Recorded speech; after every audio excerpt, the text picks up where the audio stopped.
제가 드라마를 잘 보진 않습니다. 여러분 믿지 않겠지만 드라마 잘 안 봅니다. 볼 시간도 없고 또 재미있는 드라마도 이렇게 잘 안 보는데 요즘 보는 좀 드라마가 있습니다. SBS에서 금요일 토요일 저녁에 하는 낭만 닥터 김사부, 낭만 닥터 김사부 3 드라마를 어쩌다 한 번 봤는데 너무 재밌어가지고 가끔씩 이렇게 보고 이제 좀 한가할 때는 이렇게 몰아치기로 이렇게 좀 보기도 합니다.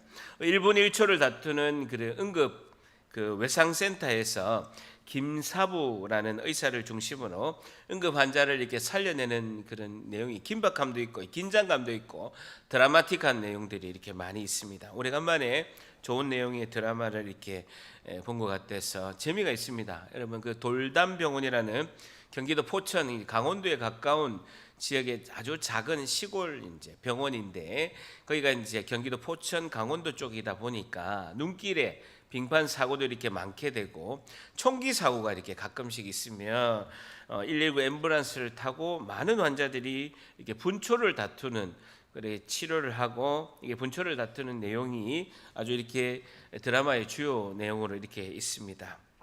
긴급 조치를 하고 환자를 살려내고 의료진 사이에 그 미묘한 그런 긴박함과 갈등이 이렇게 아주 드라마를 잘 살려서 재미가 이렇게 있습니다. 대형 사고가 일어날 때는 한꺼번에 이제 수십 명이 이렇게 한꺼번에 이렇게 환자의 병원으로 이렇게 몰려오게 되고 그것을 이제 적은 의료진으로서 이렇게 경중을 따져가지고 긴급 조치하는 이런 모습이 이 드라마의 하이라이트라고 이렇게 할 수가 있죠. 보면서 제가 느낀 게 있습니다. 이 응급실의 이런 상황이 꼭 우리의 인생과 같구나. 막 긴박하게 돌아가면서도 또 산 넘어 산이죠. 또 이걸 또 해결하고 나면 또 다른 또 이렇게 환자가 닥치고 또 우리가 인생을 살아갈 때 하나를 해결하면 또 다른 하나가 닥치고 발을 동동 구르는 급한 상황들이 우리 인생을 살다 보면 이게 닥치게 된다라는 것이죠. 오늘 살펴보는 본문 요한복음 11장도 예수께서 너무나 사랑하시는 나사로가 죽게 되는 응급의 상황이 펼쳐집니다. 예수님 너무나 사랑하는 나사로가 곧 죽게 되는 응급 상황이 발생이 됐죠. 지금 같으면 앰뷸런스를 타고 긴급하게 병원을 가야 되는 그런 상황이 펼쳐지게 됩니다. 우리 인생도 살아갈 때 사건과 긴급한 상황과 그런 힘든 고난이 우리 인생이 살아가면서 올 수도 있습니다. 때로는 그런 급한 상황에서 내가 기도해도 주님이 응답이 없을 때 이런 생각이 듭니다. 주님은 사랑하는 백성들이 고통받을 때 어디 계십니까? 주님이 사랑하는 백성들이 고통받을 때 고난을 받을 때 주님은 과연 어디에 계십니까? 하나님 내가 그토록 필요해서 부르짖어도 왜 기도응답이 없으십니까? 라는 생각이 우리가 들기도 합니다. 오늘 말씀을 통해서 질문을 하나 던지는데요. 고난을 대하는 성도의 자세는 무엇일까요? 라는 질문에 답을 얻고자 합니다. 고난을 대하는 성도의 자세는 무엇일까요? 고난을 대하는 성도의 자세는 무엇일까요?에 대한 질문에 대한 대답을 얻고자 합니다. 고난을 대하는 성도의 자세는 무엇일까요? 요한복음 11장 1절 같이 봅니다. 같이 읽습니다. 시작. 어떤 병자가 있으니 이는 마리아와 그 자매 마르다의 마을 베다니에 사는 나사로라 합니다. 요한복음에는요 7가지의 표적이 있습니다. 요한복음에는 7가지의 표적이 있는데 이 마지막 표적입니다. 죽은 나사로가 살아난 이 사건이 마지막 표적이고요. 가장 큰 표적입니다. 가장 큰 표적이 죽은 나사로가 살아나는 이 요한복음 11장 이 7번째 표적이 가장 큰 기적이죠.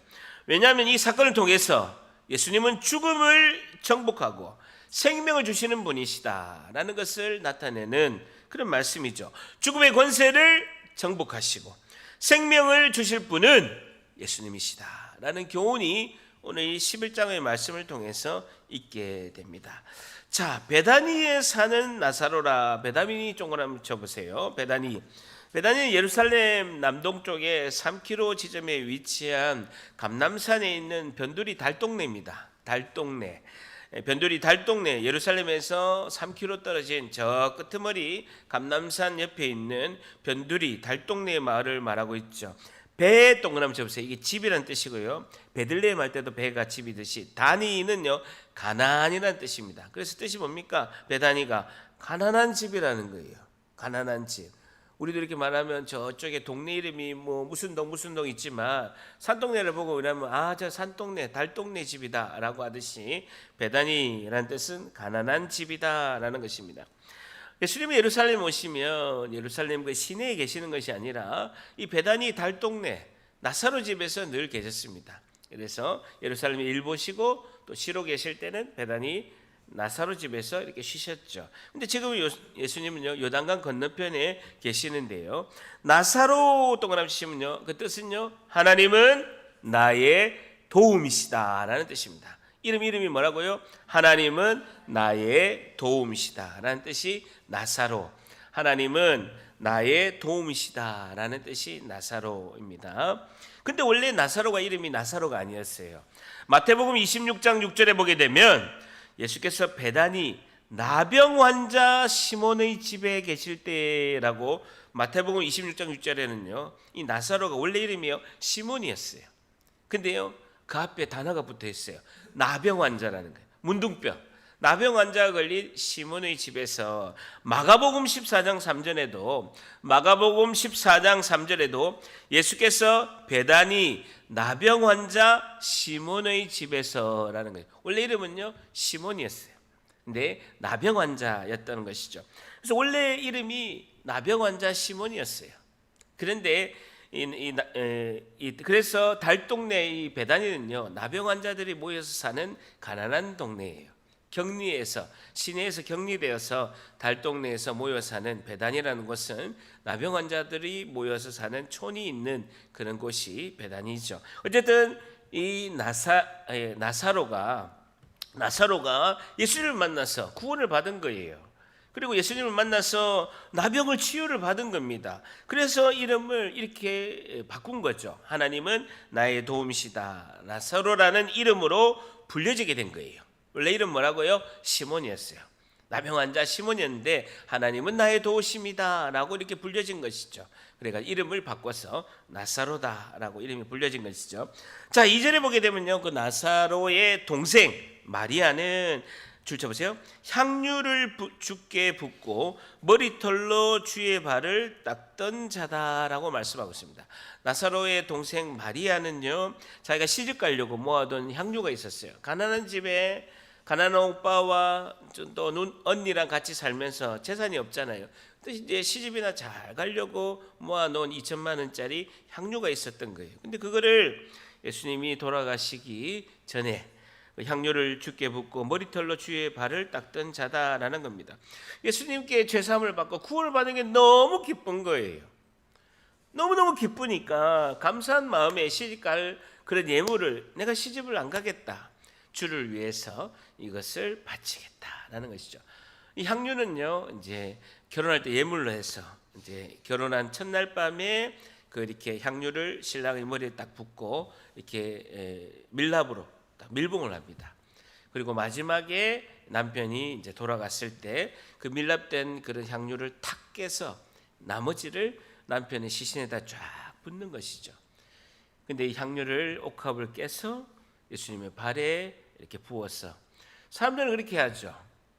저 2천만 원짜리인데 가난한 사람한테 나눠줬으면 좋겠다라고 하는데 예수님 뭐라고 합니까? 놔둬라. 나의 장례를 치른 것이다 라고 했던 그 주인공이 베다니 마리아라는 것이죠. 주님이 너무너무 사랑한 나사로 마리아인 것을 볼 수가 있습니다. 자, 그런데요, 주님이 그렇게 사랑하는 나사로도 믿음이 있는 자도 중병에 걸리고 어려움이 오게 된다라는 것입니다. 3절 같이 한번 있습니다. 시작. 이에 그 누이들이 예수께 사람을 보내 이르되 주여 보시옵소서, 사랑하시는 자가 병들었나이다 하니 주여 보시옵소서. 줄 잡으세요. 오늘을 보니까 예수님 보세요, 주님 급합니다 라고 긴급한 그런 의조로 사인을 보낸 거예요. 주님 너무 급해요 라는 거예요. 주님 너무 급합니다. 주님 보세요, 지금 굉장히 급한 상황이 발생했습니다 라는 거예요. 그러면서 그의 누이들이 예수님께 사랑을 원해서 이렇게 이야기하면서 사랑하는 자가 병들었나이다. 줄자 보세요. 사랑하는 자, 헬라어로 필레오라는 단어입니다. 얼마나 나사로, 마리아, 마르다가 예수님과 친밀한 관계였음을 말씀하고 있죠. 나사로가 병들었나이다 라고 이야기하지 않습니다. 뭐라고요? 사랑하시는 자가 병들었나이다. 예수님을 사랑하는 자가 아닙니다. 예수님이 사랑하시는 자가 병들었나이다 라는 것입니다. 변덕이 심한 우리의 사랑이 아닙니다. 영원히 변치 않는 예수님의 사랑을 받는 자가 병들었나이다 라고 말하고 있습니다. 나사로라는 이름을 언급하지 않고 사랑하시는 자다라고 표현하고 있습니다. 저는 굉장히 이 단어가 마음에 와닿다. 여러분 저를 따라하면 다 같이 예수님이 사랑하시는 자. 다시요. 예수님이 사랑하시는 자. 예수님이 사랑하시는 자라는 거죠. 내가 사랑하는 예수님보다도 예수님이 사랑하시는 자가 되어야 된다라는 겁니다. 예수님이 사랑하시는 자임에도 불구하고 큰 병에 걸려서 죽을 수 있다라는 거예요. 전지전능하신 예수님 앞에서도 예수님이 사랑하시는 자임에도 불구하고 우리가 죽을 병에 걸릴 수가 있다라는 것입니다. 예수님이 사랑하시는 우리도 큰 병이나 사고가 올 수 있다라는 것이죠. 고난을 대하는 성도의 자세는 무엇일까요? 첫 번째, 고난을 대하는 성도의 자세는 무엇일까요? 첫 번째, 고난은 누구도 예외가 없음을 깨달아야 합니다라는 것이죠. 고난은 누구도 예외가 없음을 깨달아야 합니다라는 것입니다. 고난은 누구도 예외가 없음을 깨달아야 합니다라는 것입니다. 예수님께서 우리를 사랑하신다는 그 사실이 우리를 고난을 면제를 보장하지 않는다라는 거예요. 예수님이 우리를 사랑하신다고 해서 우리가 고난을 받지 않는다, 고난을 면제받는다, 고난이 없음을 보장하지 않는다라는 것입니다. 여러분, 우리에게 고난이 올 때 우리가 하나님의 사랑이나 우리의 신앙의 믿음이 좀 흔들리고 의심이 생길 수도 있습니다. 네, 요한복음 16장 33절에는 이렇게 말씀하고 있습니다. 요한복음 16장 33절에 이것을 너희에게 이른 것은 너희로 내 안에서 평안을 누리게 하려 함이다 라고 말씀하고 있습니다. 예수님은 우리가 고난 가운데서도 너희 마음에 평안을 주시기 위함이다 라고 말씀하고 있죠. 고난이 있음에도 불구하고 내 마음이 요동치고 힘들고 믿음이 흔들리고 믿음을 저버리는 것이 아니라 고난 가운데서도 주님이 평안을 주신다라는 거예요. 고난 가운데도 행복이 있고요, 행복 가운데도 고난이 있다라는 것입니다. 그러면서 16장 33절의 뒤에는요, 세상에서는 너희가 환난을 당하나 담대하라, 내가 세상을 이겼노라 라고 말씀하고 있습니다. 고난 가운데 담대히 고난을 이길 수 있는 힘을 주님이 주신다는 거예요. 여러분, 고난이 오더라도 주님이 주시는 그 평안으로 담대히 이길 수 있음을 믿습니다. 이게 굉장히 중요한 거예요. 고난 가운데도 담대히 믿음으로 평안한 주님이 주시는 평안을 붙들고 이겨나가야 된다라는 것이죠. 여러분, 제가 2018년도 우리 교회 와가지고 한 1년 정도 됐을 때 10월경에 아프리카 선교를 갔습니다. 뭐 돈이 없으니까 아프리카 선교를 가면서 왕복 70만 원짜리 비행기 티켓을 끊어가지고요, 개고생을 했습니다. 여러분, 가는 데만 38, 왕복 38시간 아닙니다. 가는 데만 38시간. 되게 웃기시네요. 여러분, 가는 데만 38시간 걸려가지고 죽을 고생을 했습니다. 싼 비행기 해가지고 만석이 돼가지고 제 옆에 아랍 사람이 탔는데요, 얼마나 입냄새가 나는지 한숨도 못 잤어요.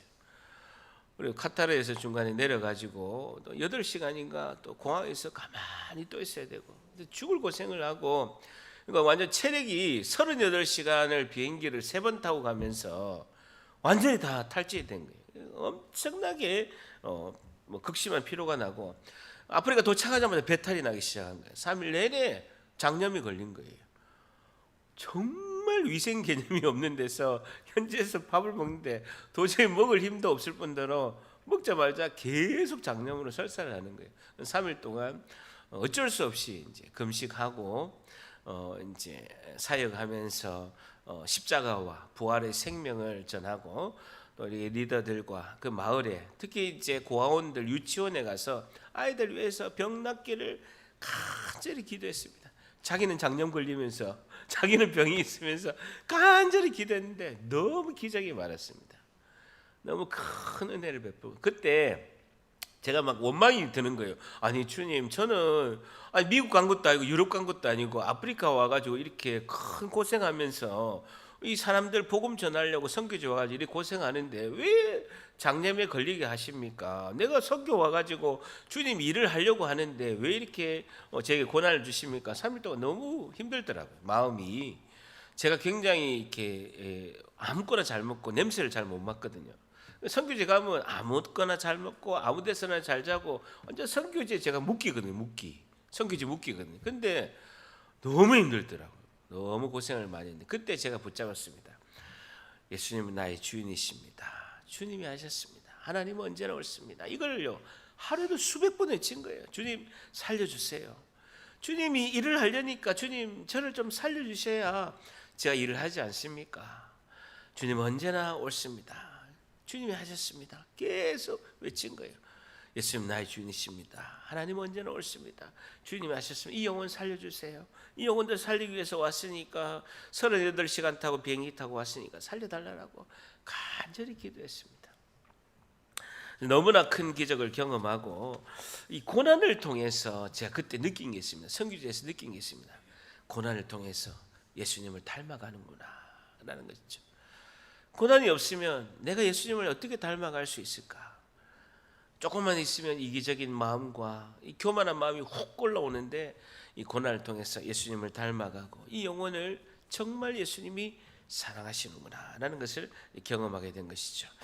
자, 4절을 같이 봅니다. 나사로가 병든 것에 대해서 예수님께서 4절에 이렇게 말씀하고 있습니다. 4절 같이 있습니다. 시작. 예수께서 들으시고 이르시되 이 병은 죽을 병이 아니라 하나님의 영광을 위함이요 하나님의 아들이 이로 말미암아 영광을 받게 하려 함이라 하시더라 합니다. 이 병은 죽을 병이 아니라 줄자 보십시오.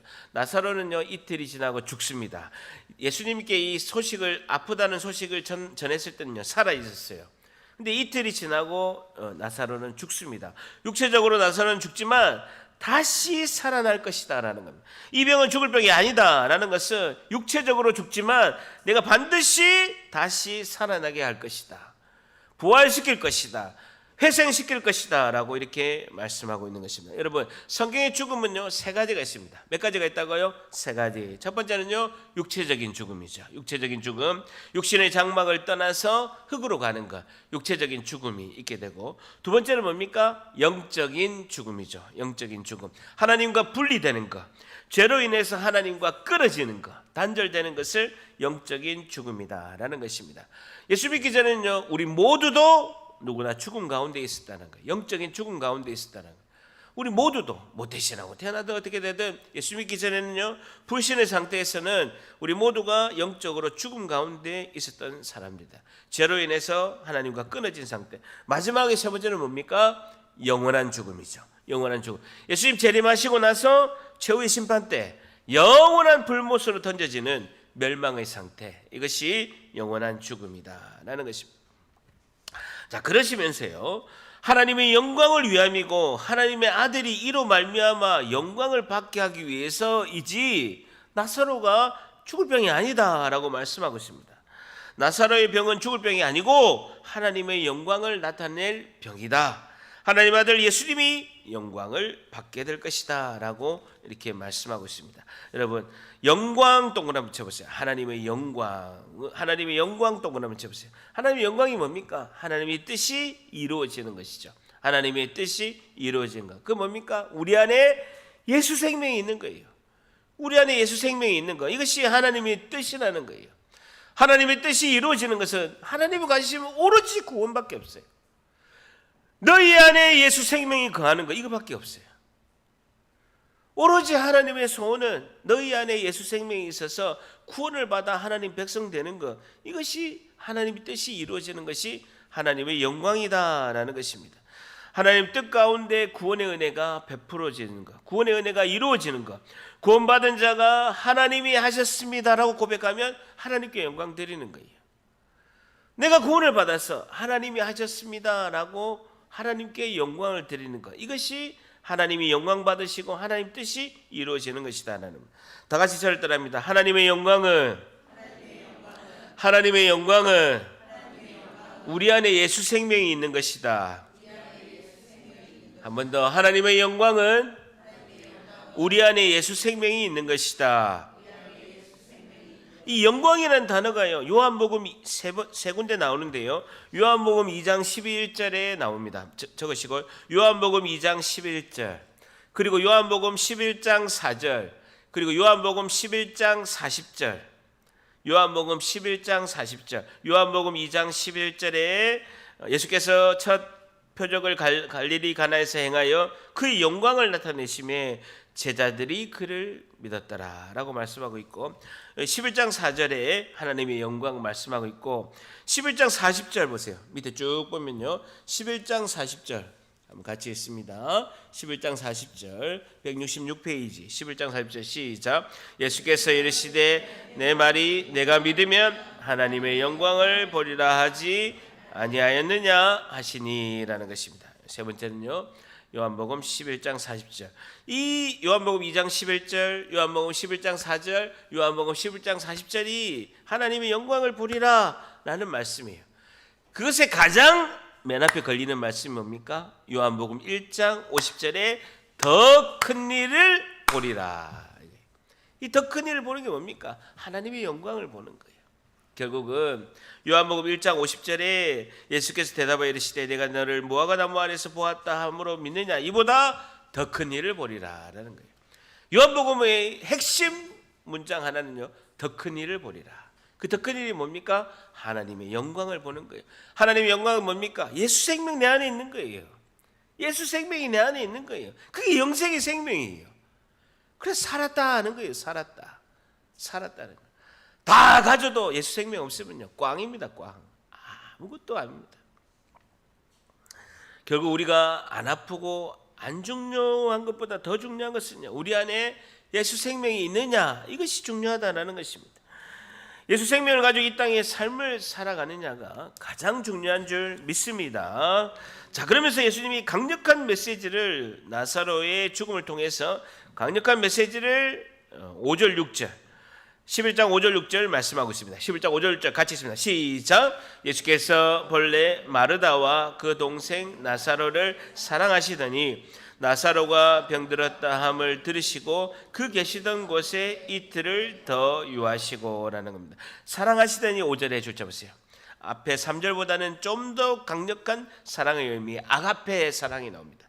앞에보다는 3절보다는 더 강력한 의미로 아가페라는 단어가 희생적인 사랑, 헌신적인 사랑을 말씀하고 있죠. 희생적인 사랑, 헌신적인 사랑을 말씀하고 있습니다. 3절보다 더욱더 강력한 사랑의 의미를 말씀하고 있고요. 자, 6절을 보게 되면 나사로가, 오늘 핵심이요, 6절입니다. 6절. 나사로가 병들었다 함을 들으시고 그 계시던 곳에 줄쳐보세요. 그 계시던 곳에 한번 줄치시면요, 그 계시던 곳은요 10장 40절이에요. 10장 40절 10장 40절 한번 같이 읽습니다. 시작. 다시 요단강 저편 요한이 처음으로 세례를 베푸던 곳에 가사 거기 거하시니. 그러니까 요단강 건너편에 예수님이 세례를 받으시고 세례 요한이 세례를 베푼 그곳에 계시는 거예요. 근데 그곳 이름이요 뭐냐면요, 요한복음 1장 28절에 그곳 이름이요 베단이에요. 그곳 이름도 베단이라고요. 요한복음 1장 28절에 이 일은 세례 요한이 세례를 베푸던 곳 요단강 건너편 베다니에서 일어난 일이니라라고 말씀하고 있습니다. 예수님이 계시는 곳도 요단강 건너편의 베다니. 지금 나사로가 있는 것은 예루살렘 달동네 베다니에 지금 계시는 거예요. 이름은 같지만 다른 베다니에 계시는 거예요. 굉장히 오늘 중요한 내용이 11장 6절에 나사로가 병들었다 함을 들으시고 그 앞에 원어 성경에는 있는데 한글 성경에 빠진 게 있어요. 원어 성경에는 있는데 한글 성경에 빠져 있는 전치사가 하나 있어요. 원어 성경에 운이라는 단어인데 세번역에는요 그런데라는 단어가 여기 있는데, 여기서 우은이라는 단어는요, 그러므로가 빠졌어요. 나사로 앞에 갈로 열고 그러므로라고 빨간 걸로 써보세요. 그러므로가 빠진 거예요. 그러므로, 헬라어로 우은이라는 단어, 그러므로가 빠졌어요. 영어로 therefore 단어가 빠졌다는 거예요. therefore 단어가 빠졌고, 세번역 성경에는요, 그런데라는 단어로 이렇게 표시되어 있죠. 근데 한글 성경에는요, 개역개정 한글은 빠져버렸어. 근데 핵심이 그러므로예요. 절단합니다. 그러므로. 오늘 설교 제목이 뭡니까? 설교 제목이 고난 그러므로라죠. 고난 그러므로라는 것이죠. 자, 보세요. 잘 보세요. 11장 5절에 보세요. 자, 이어볼게요. 예수께서 본래 마르다와 그 동생 나사로를 사랑하시더니, 그러므로 나사로를 사랑하셨기 때문에, 그러므로 나사로가 병들었다함을 듣고 들으시고 그 계시던 곳에 이틀을 더 유하셨다라는 거예요. 그 소식, 나사로를 사랑했기 때문에 그러므로 이틀을 더 계셨다라는 거예요. 야, 이해가 안 되는 부분이죠. 예수님 급히 가셔야 되고, 급히 나사로가 아직 죽지 않았어요. 근데 죽을 때까지 이틀 동안 예수님이 일부러 계시는 거예요. 지금 소식을 들었을 때는 나사로가 죽지 않았다고요. 나사로가 지금 죽을 병에 걸려서 지금 아픕니다. 그럼 급히 가셔야 되잖아요. 근데 주님께서 일부러 사랑하셨기 때문에, 그러므로 이 일을 기다리시는 거예요. 사모가 이야기합니다. 왜? 그 왜라는 생각이 들어야 설교가 진도가 나가죠. 오늘의 핵심이요, 그러므로란다는 거예요. 왜 예수님은 일부러 이틀을 요단강 건너편에 있는 곳에 일부러 계셨느냐라는 것입니다. 11장 17절을 보세요. 11장 17절 같이 있습니다. 자, 이틀 계셨다가 죽었다라는 것을 예수님이 인지하시고 아시면서, 전능하시니까 죽은 걸 아시고 나흘이나 지나서 나사로의 무덤으로 가신다는 거예요. 같이 있습니다. 시작. 예수께서 와서 보시니 나사로가 무덤에 있은지 이미 나흘이라는 거예요. 나사로가 죽기 전에 이틀이 있었고요, 죽었다라는 것을 예수님이 인지하시고 4일이 지나서 간 거예요. 6일이 지나서 움직이신 거예요. 6일이 지나서 나사로 앞에, 죽은 시신 앞에, 마리아와 마르다 앞에 예수님이 가셨다라는 것입니다. 결국은 예수님은 나사로가 죽을 때까지 기다리셨다는 거예요. 예수님께서 마르다와 마리아와 나사로를 사랑하시는데, 예수님이 왜 나사로를 살리러 가지 않으셨냐라는 것이죠. 나사로가 죽어가는 이 시간에 예수님, 너무나 예수님이 필요합니다. 마리아 마르다가요, 애간장이 타는 거예요. 예수님 빨리 오셔야 되는데, 이 일이 지나면 우리 오빠가 죽게 되는데, 빨리 오셔야 되는데 왜 안 움직이십니까? 라는 것이죠. 나사로의 집에 가지도 않으시고요, 벽이 낫도록 어떤 말씀도 안 하셨다라는 거예요. 대신에 이틀이 지나고 나사로가 죽은 것을 예수님께서 인지하시고, 전능하시니까 누가 이야기를 하지 않더라도 죽었구나, 이제 가자. 11장 7절에 보세요. 11장 7절 같이 있습니다. 시작. 그 후에 제자들에게 이르시되 유대로 다시 가자 하시니라. 예수님 나사로 죽음까지 기다렸다가 죽었구나, 가자라고 이야기하십니다.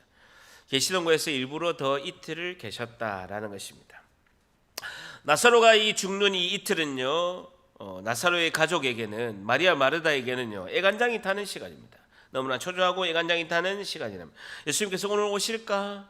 아니면 내일 아침에 오실까? 아니면 내일 저녁에 오실까라고 애간장이 타는 고통스러운 시간입니다. 근데 아무 일도 일어나지 않은 거예요.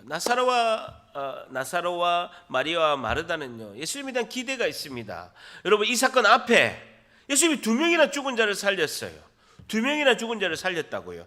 누가복음 7장 11절에서 17절에 보게 되면요, 나인성 과부의 죽은 아들을 살리셨어요.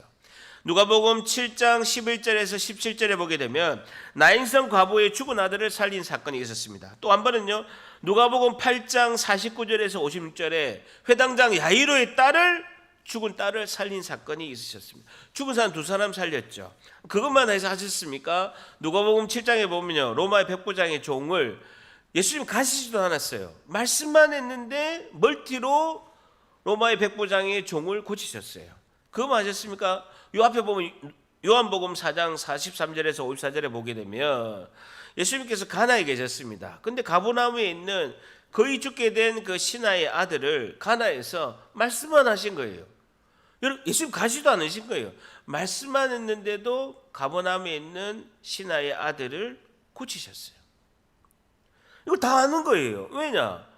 늘 예수님이 예루살렘에 오시면 나사로 집에 있으니까 이 소식을 다 아는 거예요. 그런데요, 정작 내 오빠가 나사로가 죽을 병에 걸렸는데 말씀을 안 하시고 가시지도 않고 가만히 계셨다가 죽을 때까지 기다리신 거예요.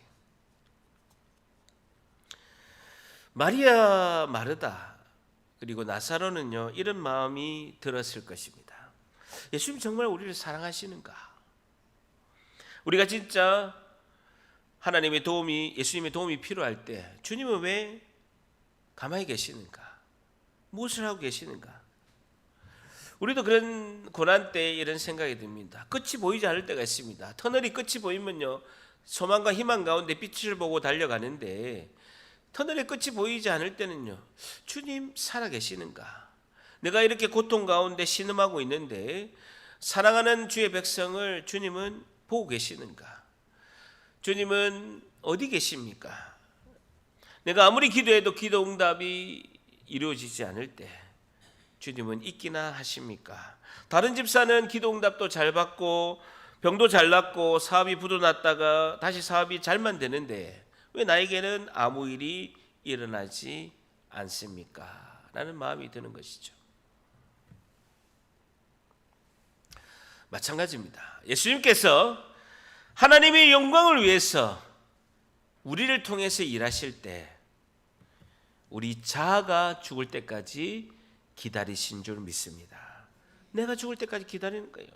내 생각이 시퍼렇게 살아가지고 내 생각과 내 뜻과 내 자아가 시퍼렇게 살아계실 때는요, 예수님 아무 일도 안 하십니다. 아무 일도 안 하시는 게 아니고요, 아무 일도 하실 수가 없어요. 내가 시퍼렇게 살았는데 어떻게 예수님께서 일을 하십니까? 지금 제가 좀 시퍼렇게 살아있는 것 같죠? 일부러 고함을 지르는데 내가 시퍼렇게 살아있으면요, 내 자아가 살아있고 내 중심, 내 생각, 내 뜻, 내 욕심이 시퍼렇게 있으면요, 아무 일도 안 하시고 아무 일도 못 하세요. 못 하신다고요. 그래서 우리 죽을 때까지 기다리시는 거예요. 주님, 내가 항복합니다. 이제는 제가 주인이 돼서 내 인생 그렇게 살지 않겠습니다. 그럴 때 예수님이 이렇게 합니다. 이제 가자. 7절에 있는 말씀, 이제 그래 가자라는 겁니다. 다 같이 저를 따라합니다. 내가 죽어야 하나님이 살릴 수 있다. 한 번 더, 내가 죽어야 하나님이 살릴 수 있다. 죽은 목소리 감사합니다. 우리 잘 아는 성경 퀴즈가 있습니다. 여러분, 복음서에는 예수님이 완전히 죽은 사람을 3명을 살리십니다. 예수님이 복음서에 보면요, 완전히 죽은 사람 3명 살리시는데 첫 번째는요, 잘 들어보세요. 나인성 과부의 아들, 절대 합니다. 나인성 과부의 아들. 두 번째는 야이로의 딸. 세 번째는요, 나사로.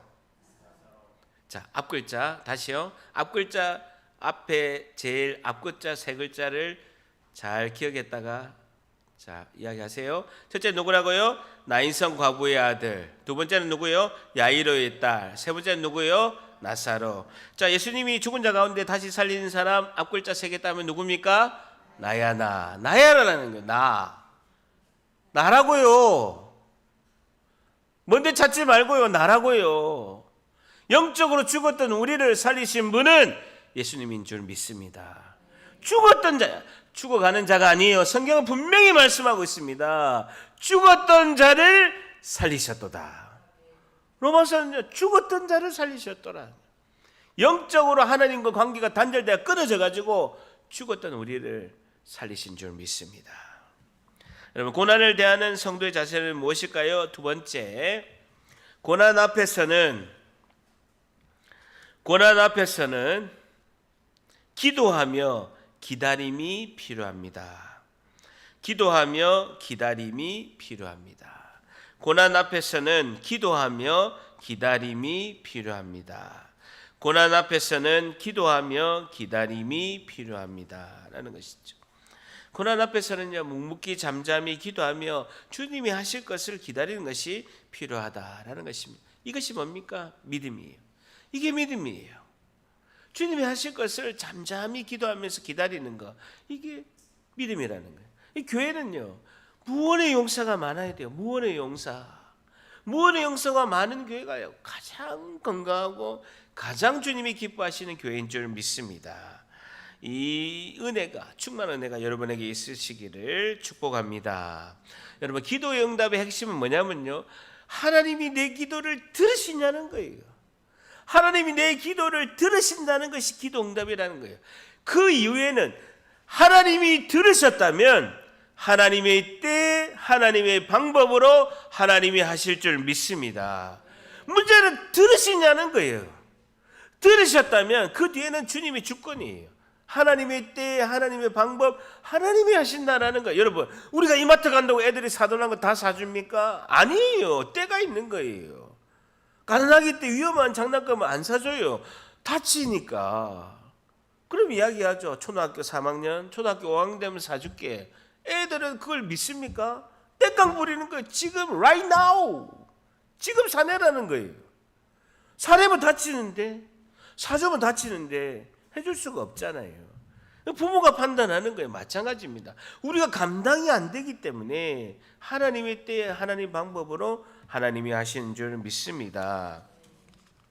기도응답은요, 딱 세 가지입니다. 첫째, 그래. 주님이 그런 거예요. 그래 하자. 두 번째는요, 안 돼. 이건 안 된다는 거예요. 이걸 응답을 해주면 안 돼. 큰일 나. 너가 다쳐. 세 번째는요, 대부분이 이겁니다. 절대합니다. 기다리라는 거예요. 내 때가 있다라는 거예요. 하나님이 때가 있다라는 거예요. 기다리라는 거예요. 그러니까 우리가 중요한 건요, 자기 그릇을 키우세요. 많이 달라고 하지 말고요, 자기 그릇을 키우면 하나님께서 넘치고 충만히 부어주실 줄 믿습니다. 그릇이 작은데 많이 달라고 하면 받지를 못하는데 그릇을 키우세요. 그릇을 키울 방법 뭐라고요? 고난이에요. 고난이라고. 고난을 잘 넘기세요. 피하지 마세요. 고난을 잘 넘기면 내 그릇이 커지는 거예요. 피하면 그 그릇 그대로 되는 거예요. 결국 그 고난 통과할 때까지 계속 반복해서 옵니다. 주님의 침묵 속에서 세미한 주님의 뜻을 깨달으시는 여러분이 되시기를 축복합니다. 인내하시고 하나님의 영광을 보고 다 왔어요. 다 왔다고요. 설교도 다 왔고요. 우리도 힘든 것도 다 왔어요. 곧 다 주님의 방법으로 해결해 주실 줄 믿습니다. 제가 1994년도에 건설회사를 93년도에 4학년 때 인턴하고 94년도에 입사를 해서 이제 부산시 북구 만덕동에 있는 아파트 현장에 이제 건축 기사로 이제 발령이 났죠. 엄청 고생했습니다. 지금은 뭐 그래도 고생 안 하는데 제가 뭐 갔을 때는 거의 30년 전이니까 죽을 만큼 고생을 했습니다. 뭐 하루는 아침에 이제 주차장 기초 콘크리트를 치는데 아침 새벽 4시부터 저녁 10시까지 18시간을 콘크리트 쳤어요. 기사니까 화장실도 못 가는 거예요. 밥도 못 먹고 거기서 계속 감독해야 되고, 뭐 콘크리트 치면요, 막 콘크리트 튀어가지고 뭐 이렇게 안전 뭐 옷부터 안경 뭐 다 튀고, 뭐 같이 현장에서 뭐 같이 콘크리트 치는 그 자리에서 밥 먹고 뭐 하여튼 했는데 18시간 하니까 뭐 땡볕에 낮에부터 새벽에 와가지고 밤늦게까지 하니까 체력도 고갈되고 너무 힘들더라고요. 고참들은 저기 그 사무실에 가가지고 중국 음식 시켜가지고 자기들은 고스톱 치고, 나 기사라고 저 혼자 내버려둬 가지고 하는데 와 정말 못해 먹겠더라고요. 그래서 막 진짜 오늘 하고 내가 때리쳐야 되겠다. 이 노가다가 이렇게 힘들어 가지고 내가 어떻게 하겠냐. 그래도 내가 14년 했어요. 어떻게 하겠냐 이라고 해서 막 투덜투덜 하고 있는데요. 10시 딱 끝나는데 우리 소장은 신이거든요. 우리 지금도 이름이 생각난다. 봉문수 소장님이 제일 밑에 있는 기사잖아요. 소장님은 저 제일 위에 계시고 제가 막 옷이 다 콘크리트 해가지고 엉망이 됐는데 제 어깨를 툭툭 치면서 김 기사 수고했어 이러는 거예요. 그리고 3만 원 주는 거예요. 24시 여기 온천 가가지고 모욕하라고 3만 원 주는 거예요. 와, 이 3억처럼 느껴지는 거예요. 그때 제가 느꼈습니다. 우리 소장님 보고 계시는구나. 내가 이렇게 고생하는 거. 죄송합니다. 개고생이라고 안 하겠습니다. 아까 개고생이라니까 막 웃으셔가지고 내가 고생하는 거 알고 계시는구나. 보고 계시는구나. 18시간 동안 콘크리트 치면서 너무 힘들었는데요. 피로가 싹 풀어지는 거예요. 주님은 우리를 보고 바로 옆에 계신 줄 믿습니다. 다 보고 계신다는 거예요. 왜 안 보고 계시? 아니, 건설회사 현장 소장도 다 보고 있는데 전지전능하신 하나님이 왜 안 보고 계시겠어요? 때를 기다리라는 거예요. 기도 응답은요, 그래, 아니다, 기다려. 대부분이 기다려요. 대부분이 기다리라는 거예요. 기다림은 하나님의 충만한 은혜로 부어주실 줄 믿습니다. 자, 11장 11절 마지막 절입니다. 11장 11절 같이 읽습니다. 시작. 이 말씀을 하신 후에 또 이르시되 우리 친구 나사로가 잠들었도다. 그러나 내가 깨우러 가노라. 우리 친구 나사로가 잠들었도다. 줄자 보세요. 나사로가 죽을 병에 걸려서 죽었다는 소식을 예수님께서 아시고 그 소식을 죽을 병에 걸렸다라는 소식을 들으시고 2일 동안 계시고 나사로가 죽은 것을 예수님께서 인지하셨어요. 아시고 말씀하시는 거예요. 그러나 내가 깨우러 가노라. 그리고 죽은 지 사흘 만에 나사로 무덤으로 주님이 가십니다. 결국은 6일이 지나서 주님이 나사로 앞에 시신 앞에 가게 되시는 거죠. 잠들었다는 육체적 죽음을 깨우시기 위해서, 부활시키기 위해서, 소생시키시기 위해서 예수님은 가시는 거예요. 나사로의 죽음은 예수님께서 죽음과 부활을 준비하시는 과정인 줄 믿습니다. 나사로의 죽음 자체는 예수님께서 죽음과 부활을 하시기 위한 과정에 불과했다라는 것이죠. 결국은 나중에 예수님께서 십자가에 죽으시고 3일 만에 부활하시고 하나님의 영광을 나타내는 그 최절정의 영광의 클라이막스를 그 전에 나사로를 통해서 나타내시는 거예요. 내가 이렇게 죽음 위에 죽음을 권세를 무너뜨리고 3일 만에 부활할 내가 너희도 살릴 수 있다라고 주님이 그 증거를 내시는 것입니다. 예수님은 우리의 고난 뒤에서 이 영광스러운 일을 준비하시고 주님의 때에 이루어 주시는 줄 믿습니다. 마지막 세 번째, 고난을 대하는 성도의 자세는 무엇일까요? 고난을 대하는 성도의 자세는 무엇일까요? 세 번째, 고난 뒤에서 영광스러운 일을